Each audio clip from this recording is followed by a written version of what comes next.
ఏడైనా గానీ ఎవరు పైసలు ఎక్కువ ఖర్చు పెడతారో వాళ్ళే గెలుస్తారు అన్నట్టు టాక్ ఉంటది. ఓకే. అది వాస్తవమా కాదా? అంటే మీరు చెప్పిన దాంట్లో కొంత వాస్తవం ఉంది. బట్ ఏందనంటే యూత్ మెంటాలిటీ ఇప్పుడు గత ఎలక్షన్స్ ట్రెండ్‌ని చూసుకుంటే యూత్ మెంటాలిటీ అనేది స్లోగా షిఫ్ట్ అవుతోంది. నిజాయితీ కలిగినటువంటి నాయకులకి సపోర్ట్‌గా ఉండాలి అని చెప్పేసి యూత్ ఇప్పుడు ఆలోచిస్తున్నారు. సోషల్ మీడియా ప్రభావం వల్ల ఇప్పుడు ఆలోచిస్తున్నారు.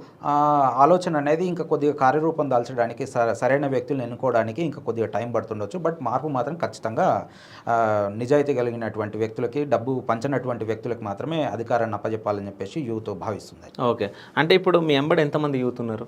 ఇప్పుడు నేను సింగిల్ ఆర్మీ. ఓకే. నేను ఒక్కడినే పోరాడుతున్నా. నా ఐడియాస్ నచ్చి నా ఎంబడి ఎంతమంది వచ్చినా నేను వెల్కమ్ చేస్తాను. ఓకే. అంటే యూత్‌లో చేంజెస్ రావాలన్నట్టు కోరుకుంటున్నారు. అవును. అంటే ఖచ్చితంగా. ఎట్లాంటి చేంజెస్ రావాలి యూత్‌లో? వాళ్ళు ఏంటంటే తప్పుని తప్పు అని ఎత్తి చూపాల్సిన అవసరం ఉంది ఖచ్చితంగా. వాళ్ళకి కూడా సామాజిక బాధ్యత అనేది ఉండాలి. నాకు తెలిసి చాలామంది యూత్ కూడా అసలు డైలీ న్యూస్ పేపర్ కూడా చదవరు. అవును. ఖచ్చితంగా మనం డైలీ న్యూస్ పేపర్ చదవాలా. తర్వాత చుట్టూ ఏమేమి జరుగుతుంది అని చెప్పేసి మనం బండి మీదనో లేకపోతే నడుచుకుంటూ పోతున్న ఫోన్లో తలకాయ వేసుకొని పోతూ ఉంటాం. అట్లా కాకుండా చుట్టూ ఏం జరుగుతుంది అని చెప్పేసి సమాజ పరిశీలన అనేది ఖచ్చితంగా జరగాల. తర్వాత ఎక్కడైతే తప్పు ఉన్నదో అక్కడ నీకున్నటువంటి పరిధి మేరకు నువ్వు ప్రశ్నించాలా.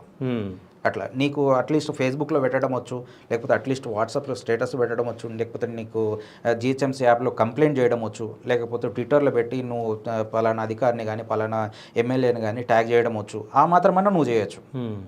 అది చేస్తే వ్యవస్థ అనేది స్లోగా మారుతూ ఉంటుంది.